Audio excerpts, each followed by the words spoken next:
Are you lonely?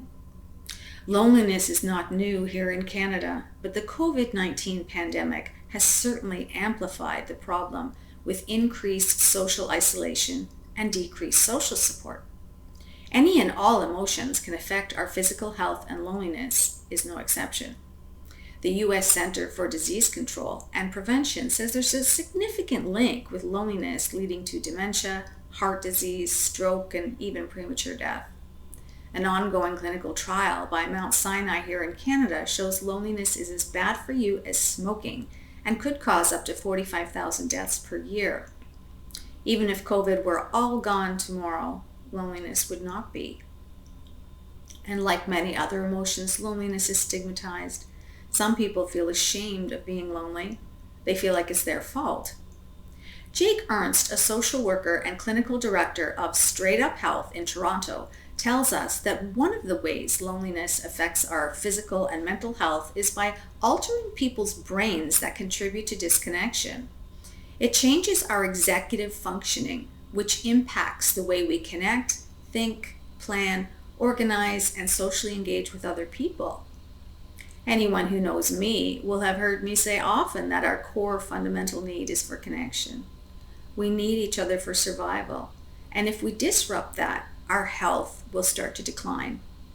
Ernst also blames technology and social deterioration for this increase in loneliness, meaning that people have fewer friendships and more isolation.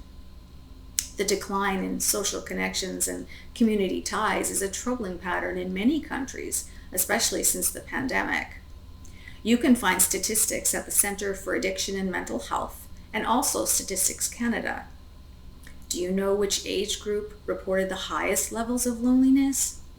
Ages 18 to 39, which is shocking for me, someone who did not grow up with technology.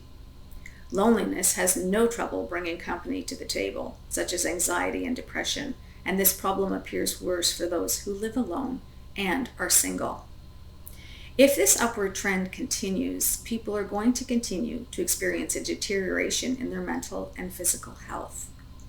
Dr. Lee at Mount Sinai Hospital explains that people tend to make pro-health decisions in a communal setting.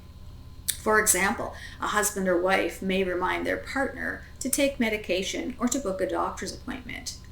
When we're on our own, we tend to make choices that are not always so healthy, such as poor diet or not eating, poor sleep, not exercising, things like that. Yes, we do make poor choices, but we can also make good ones. It's not just about pro-health decision-making, but about feelings of love, companionship, affection, support, all come with the ability to share experiences together. Having people who care about you and that you trust and love can only enrich your life. There are people who have great difficulty beginning and maintaining relationships through no fault of their own, but due to non-secure attachment during their formative years. A commitment to therapy will help you to understand what you had to endure and the consequences that you were left with, which then became barriers to deep connection. Because of the brain's plasticity, you can develop self-awareness to these and begin to make new and better choices for yourself and others. Nothing is a done deal. Change can and does happen for the better. Your past does not define your present or future. But how about starting with things that are within your control? Small moments of reconnection, such as family or friend dinners, turning off your phone well before bedtime, asking others to share time with you for a walk, a game of Scrabble, gardening, going for a swim, or preparing a healthy meal from scratch. There are endless choices. Choose nature whenever that's a possibility, because that's really good for us as well. It is recognized that we will all need to see some significant shifts from policymakers with regards to social media. However, you start with yourself. What will you need for deep healing and deep connection? How will you go about that in baby steps? We all need to return to our fundamental core needs.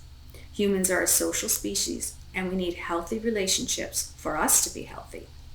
We are only cut off from people when there's a barrier between us. Don't let technology begin to erode your sense of connection with other people. Let's get together in person again so we can all feel better. See you next time.